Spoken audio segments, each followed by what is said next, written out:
Hello साथियों, तो कैसे हैं आप सभी लोग। आशा करूंगा आप सभी लोग बढ़िया होंगे, स्वस्थ होंगे और अपनी पढ़ाई अच्छी तरीके से कर रहे होंगे। तो चलिए स्टार्ट करते हैं। आज आपकी प्रश्नावली है, प्रश्नावली आपकी वही 10.1 है। क्वेश्चन नंबर 11 और 12 है। ठीक है, तो देखिए क्या कह रहा है 11 नंबर में। कह रहा है कि उस त्रिभुज का क्षेत्रफल ज्ञात करना। हमें क्या करना है, क्षेत्रफल ज्ञात करना है, जिसकी भुजाएं क्रमशः 12 सेंटीमीटर, ठीक है, 16 सेंटीमीटर और कितनी है, 20 सेंटीमीटर है। ठीक, ये तीन हमको भुजा दी गई हैं और इसका हमें क्या करना है, क्षेत्रफल ज्ञात करना है। तो तीनों भुजा कैसी हैं, अलग अलग है, विषम है। ठीक है, तो सबसे पहले इसका हम चित्र बना लेते हैं, फिर उसके बाद भुजा ज्ञात करते हैं। तो देखो चित्र आपको कुछ इस प्रकार बनेगा कि ये इस प्रकार ऐसे,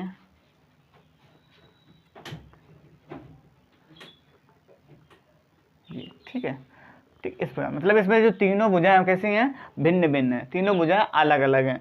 तो देखो ये आपका ए और ये बी और ये सी, ठीक है। तो ये वाला हो जाएगा 12 सेंटीमीटर, ये हो जाएगा 16 सेंटीमीटर और ये कितना हो जाएगा, 20 सेंटीमीटर। ठीक, यहाँ तक बात समझ में ना। अब देखो, अब अपने सवाल की तरफ देखो। तो हमें इनका क्या करना है, क्षेत्रफल ज्ञात करना है। तो सबसे पहले हल, ठीक है। तो सबसे पहले ये देखो, ये किसके किसके मान दिए गए हैं, ये ए का मान है, ये किसका मान है, ये बी का मान है, और किसका मान है, सी का मान है। तो सबसे पहले इनके मान लिख लेते हैं। तो ए बराबर हमें क्या पता है, 12 सेंटीमीटर है, बी बराबर कितना है, 16 सेंटीमीटर, और सी बराबर कितना है हमारे पास, 20 सेंटीमीटर। सी बराबर 20 सेंटीमीटर।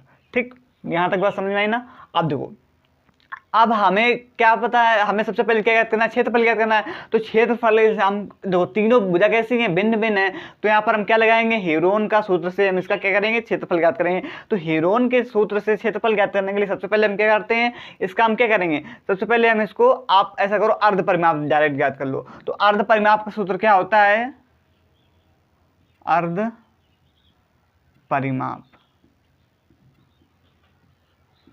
ठीक, क्योंकि हमें तीनों के मान पता ही हैं, a प्लस में b और प्लस में c बटे 2, यही तो होता है अर्ध परिमाप का सूत्र।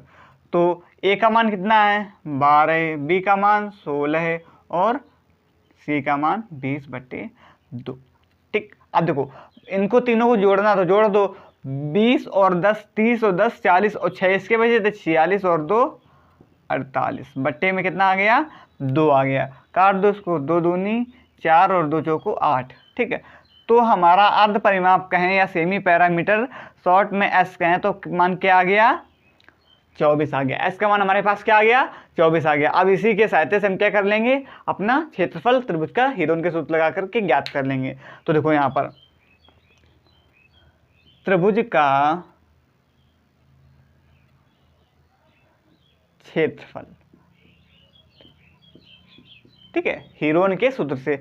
सूत्र क्या होता है, अंडर रूट के अंदर s कोष्ठ में s माइनस ए, दूसरे कोष्ठ में s माइनस बी और तीसरे कोष्ठ में s माइनस सी, यही तो सूत्र होता है हेरोन के सूत्र का।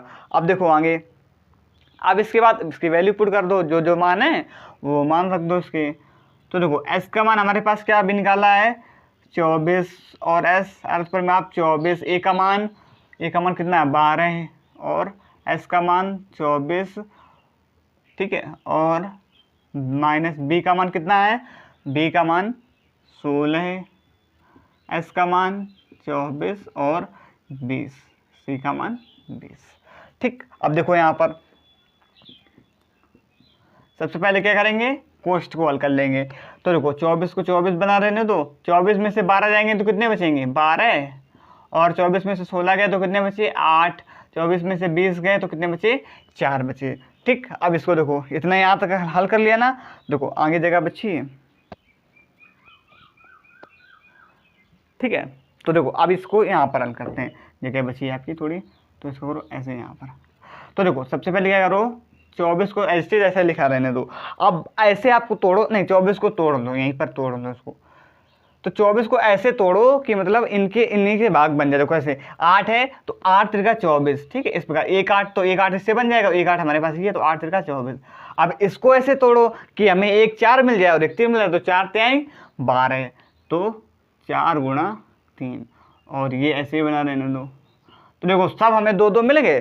देखो 8 भी 2 है हमारे पास, ये देखो एक 8 ये और एक 8 कहाँ है ये, 3 भी 2 हैं और 4 भी कितने हैं 2 हैं, तो मिल गए। तो सारे 2 2 हैं, तो सारे में से 2 2 में से एक एक सब क्या हो जाएंगे, बाहर निकल जाएंगे। तो ये हम करेंगे यहाँ पर, इधर देखो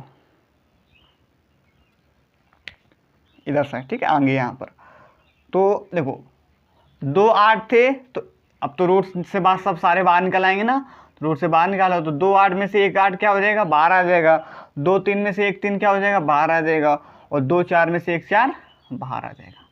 तो क्या बचा हमारे पास, 8 तिरका 24 और 24 को 96 वर्ग सेंटीमीटर। ये हमारा क्या आ गया, फाइनल आंसर आ गया। ठीक, आंसर क्या आया हमारा, 96 वर्ग सेंटीमीटर। यहाँ लिख देते हैं 96 वर्ग सेंटीमीटर। ठीक, तो ये जो 11 नंबर था हमारा हल हो गया। बिल्कुल सरल था, ऐसे सवाल हम लगवा चुके, उदाहरण में ही लगवाया था कि क्षेत्र, इसके तीनों मान दिए गए थे, अर्ध परिमाप का सूत्र लगाने के बाद क्षेत्रफल ज्ञात कर लिया। ठीक, तो 11 नंबर आपका क्लियर हो गया हो। आई होप कि आपको इसमें कोई दिक्कत नहीं हुई होगी। ठीक है, अब इसी प्रकार देखते हैं 12 नंबर सवाल। अब देखो 12 नंबर, देखो 12 नंबर में क्या कह रहा है, इसमें कह रहा है कि समद्विबाहु त्रिभुज का क्षेत्रफल हीरोन सूत्र द्वारा, किस सूत्र द्वारा, अब इसमें कह दिया स्पष्ट रूप से कि हीरोन सूत्र द्वारा ज्ञात करो जिसका आधार 4 तथा बराबर भुजा में एक भुजा 6 सेंटीमीटर है। इसका मतलब ये है कि देखो एक समद्विबाहु त्रिभुज होता है, समद्विबाहु त्रिभुज में क्या होता है, उसकी 2 भुजा बराबर होती है और एक भुजा कैसी होती है, समान। तो जो एक भुजा कैसी है, असमान है, जो मतलब अलग है, उसका मान एक प्रकार से आधार हमारे पास 4 है। ठीक है, और जो भुजा बराबर भुजा में से एक भुजा का मान क्या है, 6 सेंटीमीटर है। ठीक है, तो देखो चित्र जो आपका बनेगा कुछ इस प्रकार बनेगा कि जो आधार, तो ये आधार हो गया 4 सेंटीमीटर और ये, ठीक है, थोड़ा सा बड़ा कर देते हैं तो आपको समझ में आएगा। ये देखो ये इस प्रकार और ये,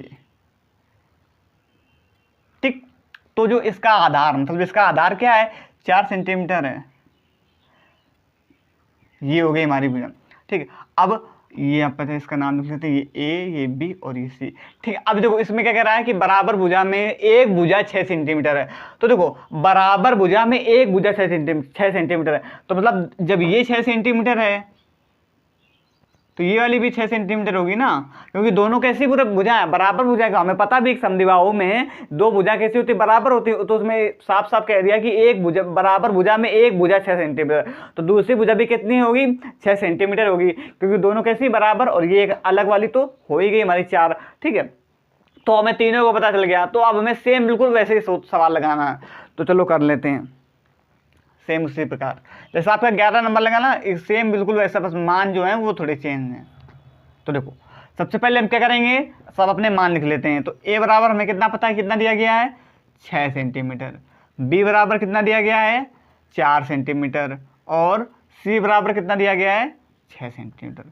तो हमको तीनों मान कैसे पता चल चुके हैं, तो बस डायरेक्ट सूत्र क्या लगा दो, अर्ध परिमाप। ठीक है, अगर किसी को समझने में दिक्कत हो तो हम ये बता दें कि देखो एक भुजा 6 सेंटीमीटर, तो जब दूसरी भी अगर आप चाहो तो निकालना तो निकाल सकते हो। तो दूसरी भुजा कैसे निकालेंगे, सी बराबर एक्स मान करके आराम से निकाल सकते हैं। ठीक है, जब हमें पता है कि दोनों बराबर है, तो जब ये वाली 6 तो वो वाली भी ऑटोमेटिक 6 होगी। ठीक, इसलिए हम नहीं निकाल रहे हैं। अब देखो आगे, तो यहाँ पर सूत्र क्या लगेगा, अर्ध परिमाप का सूत्र लगा दो। अर्ध परिमाप सूत्र क्या होता है, अर्ध परिमाप एस बराबर लिख लेते हैं, एस बराबर ए प्लस में बी और प्लस में सी बटे 2। ठीक है, ए का मान 6, बी का मान 4 और सी का मान 6 बटे 2। 6 4 10 और 6 16 बटे 2, काट दो तो कितना आ गया हमारे पास, एस का मान हमारे पास क्या आ गया, 8 आ गया। अब इससे हम क्या करेंगे, अपना त्रिभुज का क्षेत्रफल ज्ञात कर लेंगे, समद्विबाहु त्रिभुज का क्षेत्रफल। तो यहाँ लिख लेते हैं समद्विबाहु त्रिभुज का क्षेत्रफल। समद्विबाहु त्रिभुज का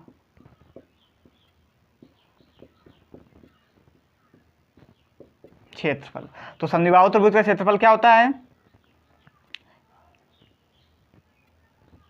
अंडर रूट के अंदर s, कोष्ठ में s माइनस ए, दूसरे कोष्ठ में s माइनस बी, तीसरे कोष्ठ में s माइनस सी।